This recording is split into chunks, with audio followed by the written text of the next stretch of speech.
Hi students, நான் உங்கள் Chandramohan 11th மேக்ஸில் டிஃபரன்ஷியேஷன் இன்டகிரேஷன் சாப்டர். இந்த சாப்டர் இங்கே மட்டும் இல்லாமல் 12லேயும் ரொம்ப யூஸ்ஃபுல்லாக இருக்கும். அதே மாதிரி காலேஜ்லேயும் ரொம்ப யூஸ்ஃபுல்லாக இருக்கும். ஸோ இந்த சாப்டர் நல்லா தெரிஞ்சுக்கணும். இதுக்கு ஒரு கொஞ்சம் கஷ்டமாக இருக்க மாதிரி இருக்கும். இது கஷ்டமாக இருக்கிறதுக்கு என்ன காரணம், ஃபார்முலாஸ் வந்து நம்ம அதிகமாக மக்கப் பண்ணாதனால. ஸோ ஃபார்முலாஸை நம்ம ஸ்டோரி மூலமாக நம்ம வீடியோ போட்டிருக்கோம். இப்போ சம்மை பார்க்க போகிறோம்.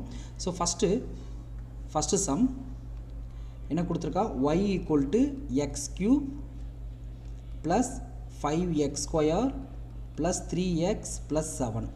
இதை நம்ம என்ன செய்ய போகிறோம், டிஃப்ரென்ஷியேட் பண்ண போகிறோம். ஸோ ஒய்யை வந்து டிஃப்ரென்ஷியேட் பண்ணுறதுக்கு ஒய் டேஷ்னு போடலாம், இல்லை dy/dxன்னு போடலாம். ஸோ புக்கில் dy/dxன்னு போட்டிருக்காங்க. ஸோ நம்மளும் அதே மாதிரி dy/dxன்னு போட்டுக்கலாம். ஓகே, இப்போ இதை டிஃப்ரென்ஷியேட் பண்ண போகிறோம். இங்கே எல்லாமே பாருங்கள் x⁴n ஃபார்மேட்லேயே இருக்குது. x⁴n ஃபார்மேட்டில் இருக்குது. இது கான்ஸ்டன்ட். ஸோ x⁴n ஃபார்மேட்டில் இருந்தால் ஃபார்முலா என்னென்னு கேட்டிங்கன்னா, இந்த எண்ணு முன்னாடி வந்து n × x⁴n - 1 இதுதான் ஃபார்முலா. ஸோ இப்போ x³ இருக்கா, x³ டிஃப்ரென்ஷியேட் பண்ணால் என்ன வரும், இந்த இது என்னங்கிறது இங்கே என்ன 3 தானே, அப்போ 3 முன்னாடி வந்துருமா, அப்போ 3 × x⁴3 - 1 அப்போ என்ன வரும், 3 × x⁴2 வருது. அவ்வளோதான். அதே மாதிரி இந்த இடத்துல இப்போ x³ என்னது 3x² ப்ளஸ் அடுத்தது இந்த 5 அப்படியே வச்சுக்கிறோம். இந்த x² இருக்குது பார்த்திங்களா, இந்த 2வை முன்னாடி கொண்டு வந்துக்கலாமா. இப்போ இங்கே x²னா என்ன செய்ய போகிறோம், இந்த 2 முன்னாடி வந்து 2 × x⁴2 - 1 1.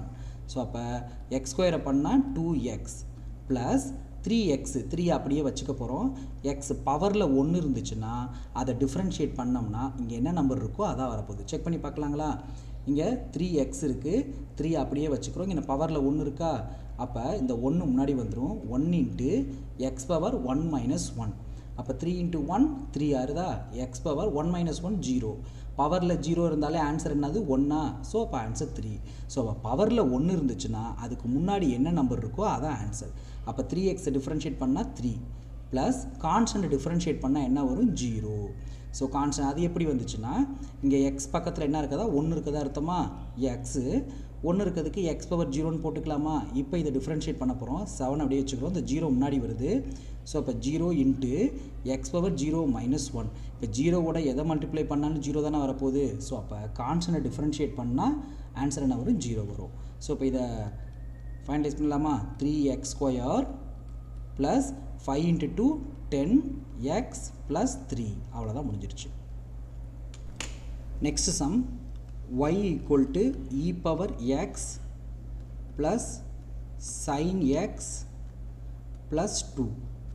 ஸோ இப்போ இதை நம்ம டிஃப்ரென்ஷியேட் பண்ண போகிறோம் with respect to x. So dy/dxன்னு போட்டுக்கிட்டோம். நம்ம e⁴x நம்ம ஸ்டோரியில் என்ன சொல்லியிருக்கோம், e⁴x அதாவது e⁴ax ஃபார்முலா. e⁴xனா என்னது, எரும மாடுன்னு சொல்லியிருக்கேன். என்ன தான் எரும மாடு அடித்தாலும் அது அந்த இடத்த விட்டு நவராது, மாறாது. அதுபோல் e⁴x டிஃப்ரென்ஷியேட் பண்ணாலும் அதை தான் வரப்போகுது, இன்டகிரேஷன் பண்ணாலும் அதான் வரப்போகுது. ஆனால் அந்த எரும மாட்டை வந்து வளர்க்குறவங்க அவங்களோட பேச்சை கேட்கும்ல, அது மாதிரி வளர்க்குறவங்கன்னா ஏ. ஸோ அதை பேச்சை கேட்கும். இப்போ e⁴x டிஃப்ரென்ஷியேட் பண்ணால் e⁴x அந்த வளர்க்குறவங்க முன்னாடி வருவாங்க. டிஃப்ரென்ஷியேஷன்னா முன்னாடி போட்டுக்கணும், இன்டகிரேஷன்னா கீழே போட்டுக்கணும். ஸோ இப்போ e⁴x டிஃப்ரென்ஷியேட் பண்ணால் e⁴x இந்த இடத்துல ஏ இருக்கிறத முன்னாடி போட்டுக்க போகிறோம். ஸோ இப்போ ஒரு சின்ன எக்ஸாம்பிள், e⁴2xன்னு வச்சுக்கோங்களேன்.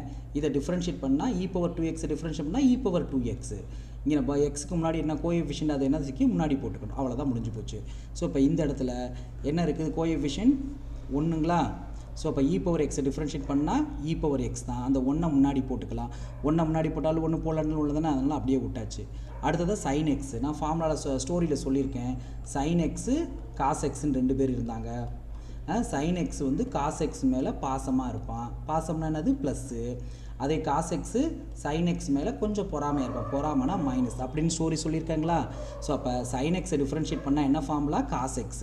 ஸோ cos x ஸ்டோரி தெரிலனா நம்ம ஏற்கனவே வீடியோ போட்டிருக்கோம், இந்த வீடியோவில் பாருங்கள். ஸோ அடுத்ததாக ப்ளஸ் கான்ஸ்டன்ட்டை டிஃப்ரென்ஷியேட் பண்ணால் என்ன வரும், 0. ஸோ அவ்வளோதான், முடிஞ்சிருச்சு. அடுத்த 3வது சம் பார்க்கலாங்களா. தேர்ட் சம்மு y = 4 cosecant x minus log x minus 2e⁴x. So இதை நம்ம டிஃப்ரென்ஷியேட் பண்ண போகிறோம். ஸோ இப்போ இந்த ஒய்யை வந்து டிஃப்ரென்ஷியேட் எப்படி பண்ணுவோம், dy/dx அப்படின்னு போட்டுக்க போகிறோம். இல்லை y டேஷ்னு போட்டாலும் ஓகே தான். இப்போ இந்த 4 அப்படியே வச்சுக்கிறோம். கொசிகன் எக்ஸு நம்ம ஸ்டோரியில் என்ன சொல்லியிருக்கோம், கொசிக்கன் எக்ஸ் தனியாக இருந்தானே என்ன அர்த்தம், ஃபாரினில் இருக்கான்னு அர்த்தம். அப்போ வீட்டில் யார் இருப்பா, கொசிக்கன் எக்ஸோட கூட பிறந்தவங்க யார், கொசிக்கன் எக்ஸு. கொசிக்கன் எக்ஸ்னால் காட் எக்ஸோட 2 பிள்ளைங்க, அதில் ஒருத்தன் தனியாக இருக்கானா காட் எக்ஸோட இன்னொரு கொசிக்கன் எக்ஸ் இருப்பாங்க. அதில் ஒரு கொசிக்கன் எக்ஸ் நோஞ்சானா, ஸோ அதனால் மைனஸ் யூஸ் பண்ணிக்கிறோம். ஸ்டோரியை வந்து ஸ்டோரியில் சொல்லியிருக்கேன், ஃபார்முலா அதை பார்த்தீங்கன்னா கண்டிப்பாக புரியும். கொசிக்கன் எக்ஸோட ஃபார்முலா என்ன, மைனஸ் காட் எக்ஸ் கொசிக்கன் எக்ஸ், இதுதான் ஃபார்முலா. அடுத்ததாக லாக் எக்ஸ் டிஃப்ரென்ஷியேட் பண்ணால் ஃபார்முலா என்ன, 1/x, அவ்வளோதான் முடிஞ்சிருச்சு. இதெல்லாம் மனப்பாடம் பண்ணியிருக்கணும் ஃபார்முலாலாம். ஸோ இ பவர் எக்ஸ்னு என்ன சொல்லியிருக்கேன், எரும மாடுன்னு சொல்லியிருக்கேன். ஸோ என்ன தான் செஞ்சாலும் மாறாது. அப்போ 2 அப்படியே வச்சுக்கிட்டு இ பவர் எக்ஸை டிஃப்ரென்ஷியேட் பண்ணால் இ பவர் எக்ஸ் தான், அவ்வளோதான் முடிஞ்சு போச்சு. இப்போ சிம்பிளிஃபை பண்ணலாமா, இந்த மைனஸை முன்னாடி வச்சுக்கிட்டு 4 God X கொசிக்கன் X minus 1/x minus 2 e power X, அவ்வளோதான் முடிஞ்சு போச்சு. Next 4th some. ஸோ என்ன சொல்லியிருக்கான், y equal to X minus 1/x whole ஸ்கொயர்னு சொல்லியிருக்கான். ஸோ முதல்ல இதை நம்ம என்ன செஞ்சிடலாம், a minus b whole square ஃபார்மேட்டில் பிரிச்சிடலாம். அப்போ என்னது, a square plus b square, அப்போ இதை 1 ஸ்கொயர் பண்ணால் 1 ஸ்கொயர், எக்ஸை ஸ்கொயர் பண்ணால் எக்ஸ் ஸ்கொயர். அடுத்ததாக மைனஸ் 2a, a இருக்க இடத்துல என்ன இருக்குது, எக்ஸ் இருக்குது, b இருக்க இடத்துல 1/x இருக்குது. ஸோ அப்போ இந்த எக்ஸுக்கு எக்ஸு கேன்சல் ஆயிரும். ஸோ அப்போ மீதி என்ன இருக்குது, X square plus 1/x square minus 2 இதாக இருக்குது, இது ஒய்.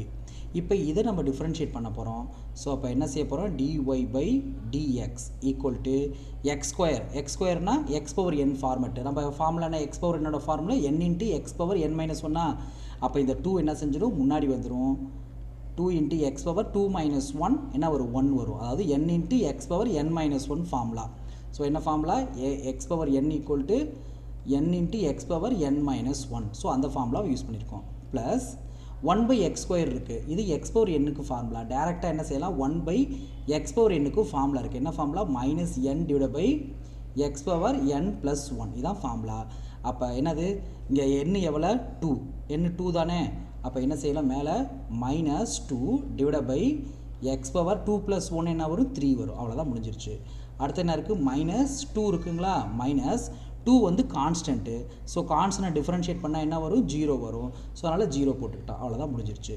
இப்போ என்ன செய்யலாம், 2x minus 2 divide by x cube. So அவ்வளோதான் டிஃப்ரென்ஷியேட் பண்ணி முடிச்சிட்டோம்.